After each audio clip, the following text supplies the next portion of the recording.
Sometimes you feel mentally tired even in moments of silence. It's as if there were a kind of internal fog that doesn't lift even when the world around you quiets down. You close your eyes, seeking a bit of peace, but only find a low, constant hum. Not noise, not acute anxiety, just weight. An invisible weight made of all that is unresolved, accumulated, and still pending. There is a subtle but crucial difference between an agitated mind and a disorganized one. The first reacts too strongly to what happens. The second accepts everything that happens without any filter.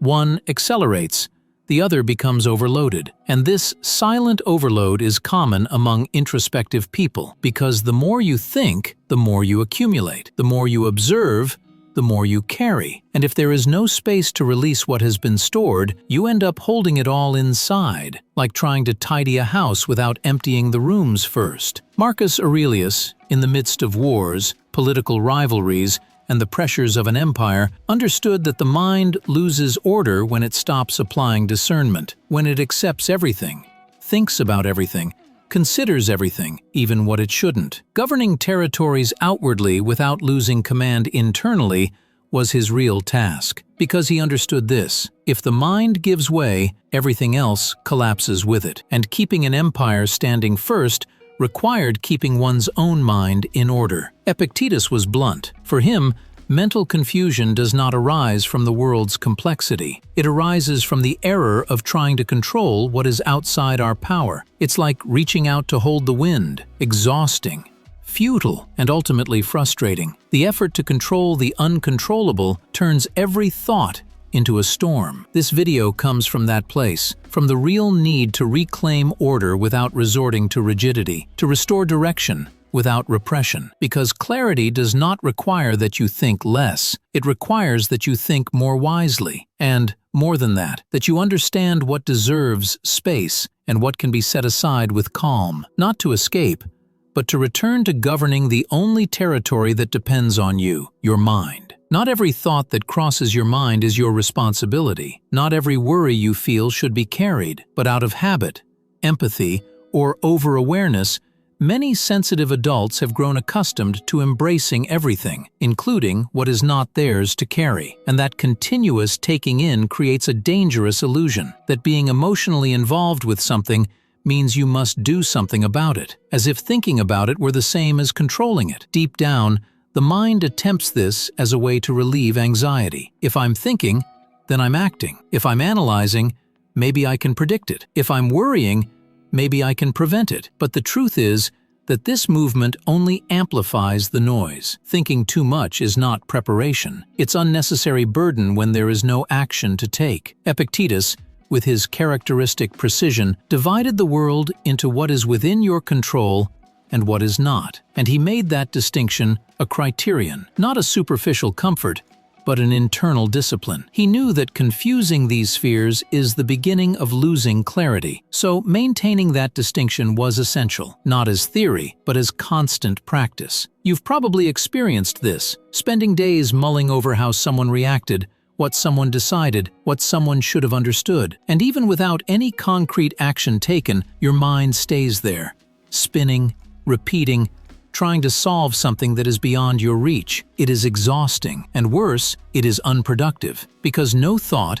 however well-intentioned, resolves what only another person can. There is a quiet but incredibly effective method to begin reducing this kind of noise. Ask yourself honestly, does this concern require action from me, or is it just excess attention? If the answer is action, act. If it's just noise, let it go. Not out of indifference, but out of discernment. Because every mental space occupied by something beyond your control is a space that could be free, to rest, to create, or simply to be present. Over time, this practice transforms how you experience daily life. There is a lightness that does not come from fleeing responsibilities, but from stopping carrying what was never yours. And gradually, your mind begins to reorganize, not because everything is resolved, but because, finally, you stopped losing yourself in what you cannot control. There is a widely held but deeply mistaken idea about what mental clarity means. Many believe that clarity is reaching a state of total absence of thought, that a clean mind is an empty one, but experience shows something different. Clarity does not arise from absolute silence. It arises from interrupting the repetitive cycles that drain energy without offering resolution. The human mind does not get exhausted from thinking. It gets exhausted from thinking the same things, the same way, with the same frustration, day after day. Revisiting old conversations, mentally replaying dialogues that ended poorly, imagining alternative endings to something that can't be changed. All of this seems harmless, but it consumes more psychic energy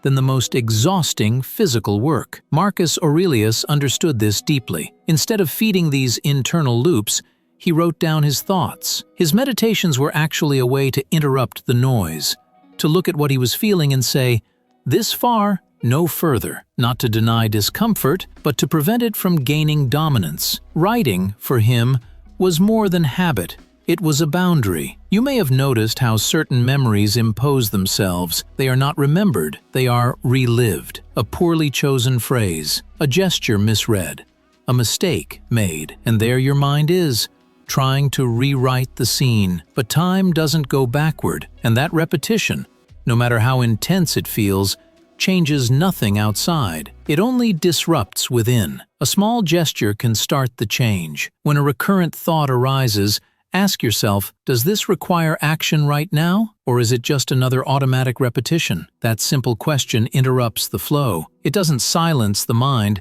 but it redirects it, and that pause alone is enough to lessen the intensity. Over time, your mind learns that not everything needs to be processed all the time, that thinking without discernment is as exhausting as living without a break. And then, without forced effort, the deceleration begins. Not through resistance, but through discernment. Because clearing the mind was never about erasing thought. It was about stopping the feeding of what leads nowhere. There is a subtle trap that catches even the most determined. When deciding to organize the mind, many fall into the opposite extreme, trying to control every thought, regulate every impulse, demand unreachable perfection of themselves, and without realizing it, they turn the pursuit of clarity into exhausting vigilance, an effort that, instead of bringing order, increases anxiety. Mental discipline is not about rigidity, it's about direction, a direction that persists even when deviations arise. Marcus Aurelius did not expect perfection from himself. What he sought was constancy, a continual return to his own principles,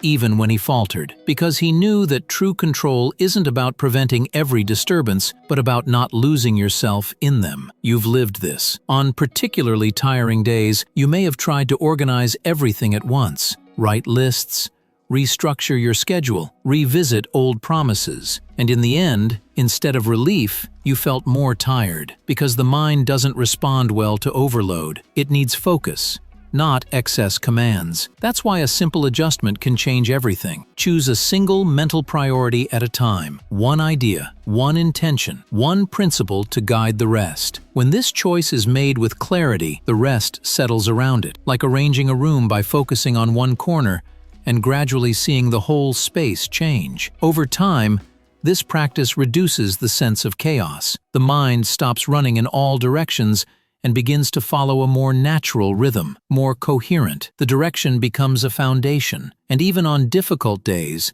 when everything seems out of place, something remains, a base that sustains, not through the rigidity of exhaustive control, but through the firmness of choosing what truly matters. The human mind was not made for absolute silence. It was made to discern, choose, and organize. The problem is not thinking too much, but thinking without direction. When thoughts accumulate without a filter, the mind loses its natural function, and life begins to feel heavy for no clear reason. That's why clarity isn't a permanent state to be achieved. It's a silent habit that must be relearned every day. Marcus Aurelius is the symbol of this kind of clarity, possible even under constant pressure. Surrounded by conflict, urgent decisions, and immense responsibility, he did not seek an empty mind, but an ordered one. A mind that, even in the face of external chaos, knew how to return to the essential. His notebook was not an escape, but a tool of alignment, a way of reminding himself of what genuinely mattered. Epictetus helps us remember that peace does not come from trying to control everything, but from the wisdom of distinction, knowing what is yours and what isn't, what deserves your energy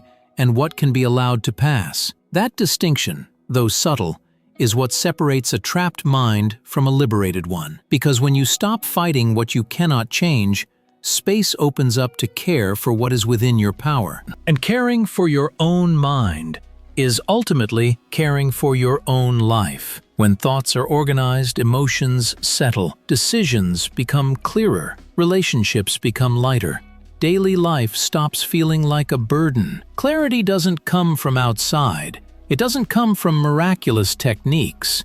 It arises from the courage each day to choose what stays and what can go. That's why, when the mind becomes orderly, life stops seeming so heavy. The fatigue still comes, uncertainties still exist, but there will be a stable center within, a silent point of support that does not depend on circumstances. This is true mental discipline, not the rigidity of someone who never loses their way, but the dignity of someone who always finds the path back, in peace, in order, in themselves.